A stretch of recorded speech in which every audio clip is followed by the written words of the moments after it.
Halo semuanya, terutama kepada Ibu Anissa Istiqomah selaku guru dosen algorithm and programming. Perkenalkan, nama saya Jason Sebastian Kurniawan, NIM saya 2540134514. Pada kesempatan kali ini, saya akan menjelaskan kepada kalian tentang studi kasus yang sudah saya buat. Basically, kita itu disuruh membuat tentang kalkulator sederhana. Codingannya sudah saya tampilkan di layar depan kalian. Jadi untuk yang pertama, di sini ada int main, ini untuk menampung semua codingan saya. Jadi yang pertama itu saya membuat beberapa variabel. Untuk yang pertama ada id1 dan op. Ini id1 itu sebagai angka pertama dan op itu sebagai operasi yang akan saya lakukan. Saya mendefinisikan ini sebagai char karena untuk OP itu nanti saya akan memasukkan sebuah simbol, maka saya akan memasukkannya karakter. Saya mendefinisikan OP sebagai karakter. Untuk id1 karena di ketentuannya itu ada kita disuruh buat kalau misalkan kita menginputkan simbol X, maka si programnya itu akan tertutup.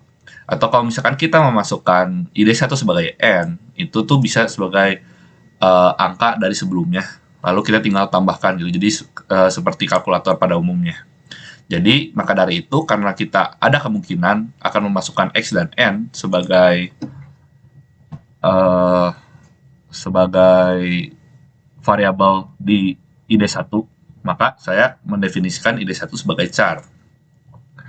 Untuk yang bawahnya ini ada float, jadi saya mendefinisikan variabel id2 dan h sama dengan 0 sebagai float. Karena di sini juga ada ketentuan id2 hanya bisa berupa angka, maka id2 itu tidak akan pernah kita masukkan variabel seperti contohnya n dan x. Seperti variabel 1 kan itu kita masukkan, ada kemungkinan kita akan memasukkan angka sebagai input, sedangkan id2 itu tidak mungkin, sehingga saya langsung mendefinisikannya sebagai float. Untuk float sendiri juga di sini kita ada disuruh untuk menempatkan sebagai float. Jadi saya akan menggunakan float sebagai variable default untuk id2 dan id1 juga untuk nantinya. Saya akan jelaskan bagaimana saya mengubah id1 yang sebagai char menjadi float. Jadi di sini, oh ya btw di sini juga ada h sama dengan 0. Kenapa 0? Karena itu biar pertamanya itu 0 gitu. Jadi kalau misalkan saya memasukkan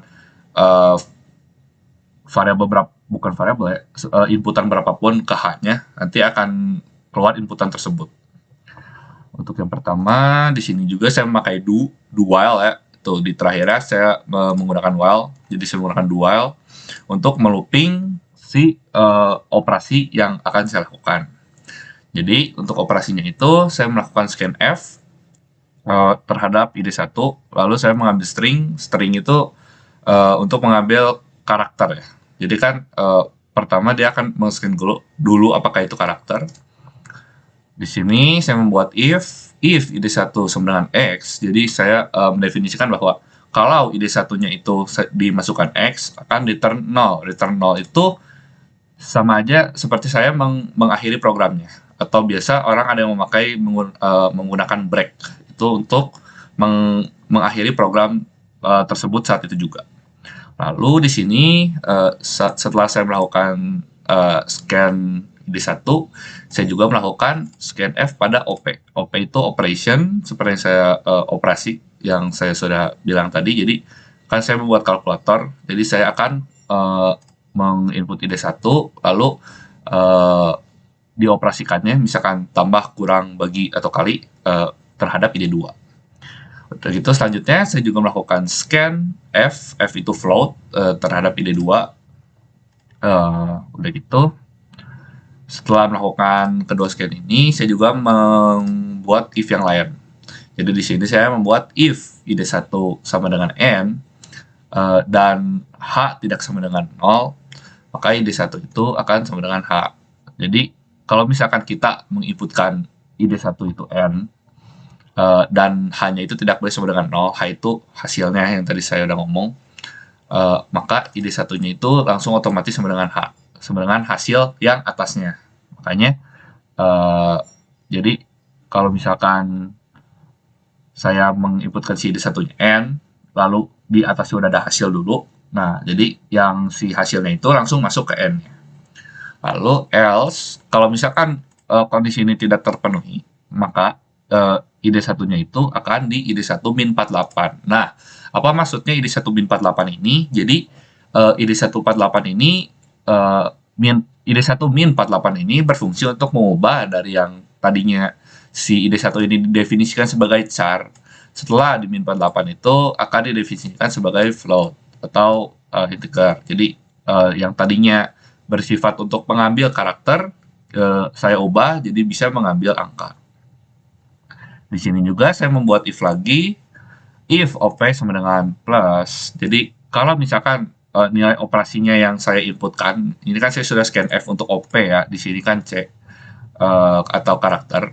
Kalau misalkan si OP-nya itu diituin sebagai plus atau tambah, maka H sama dengan ide 1 plus ide 2. Jadi H itu kan hasilnya itu akan menambahkan antara ide 1 dengan ide 2. Karena si jadi kalau misalkan kita langsung ngasih simbol plus gitu kan si programnya nggak akan langsung ngerti gitu kan, maka kita harus buat if ini dulu. Jadi kalau misalkan kita ngasih simbol plus, maka ini bakal ditambahin.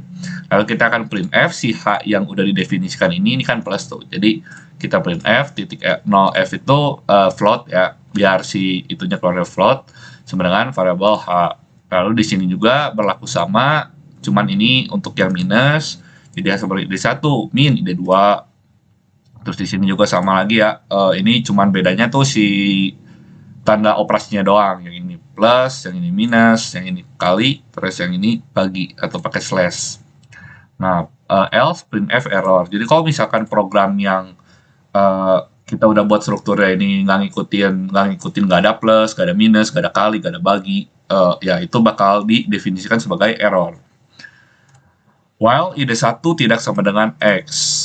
Ini tuh maksudnya kalau misalkan ide satunya sama dengan X kan tadi kayak yang pertama tuh bakal langsung dieksekusi. Seperti if yang pertama ini, kalau misalkan ide 1 sama dengan X langsung dieksekusi. Jadi kita akan melakukan do while ini. Jadi kita akan menggunakan loopingan sebanyak ini selama si ide 1 itu tidak sama dengan X. Karena kalau misalkan X itu kan udah langsung ketutup gitu ya. Jadi selama ide 1 itu bukan X, maka codingan yang sudah saya buat ini akan looping terus. Udah gitu return untuk mengakhiri codingannya. Sekarang mari kita coba untuk testing. Kita compile. Sekarang di sini kita coba ya, 2 ditambah 3 sama dengan 5. Di sini tuh 2-nya itu sebagai ide 1, plusnya sebagai OP, dan 3-nya sebagai ide 2, dan 5 itu sebagai hasil, yaitu H. Kalau kita coba lagi, misalkan 4 dikali 8 dengan 32. Di sini juga berlaku sama, karena di sini kan if-nya juga sama ya, cuman yang dibedakan itu operasinya doang. Lalu sekarang kita coba N ditambah 5 dengan 37. Seperti yang sudah definisikan di atas, kalau misalkan kita menginputkan N sebagai inputan di D1, maka D1 akan sama dengan H. Hanya itu merupakan hasil yang terakhir. Hasil yang terakhir kan yaitu 32 kan. Jadi N itu sama dengan 32 ditambah 5 sama dengan 37. Lalu sekarang kita akan ngetes untuk yang variabel X, seperti yang saya programkan. Jika ide 1 berdasarkan X, maka akan return 0 atau mengakhiri programnya. Seperti yang while juga kan, jika ide 1 tidak sama dengan while ide 1 tidak sama dengan X. Karena ide 1 tidak sama dengan X, maka loopingannya berhenti dan akan mengeluarkan hasil yang ini. If ide 1 sama dengan X, maka akan return 0 atau akan mengakhiri programnya. Sebenarnya sudah ya, sekian dari saya. Terima kasih untuk kalian yang sudah meluangkan waktu untuk menonton video saya. Sampai jumpa lagi.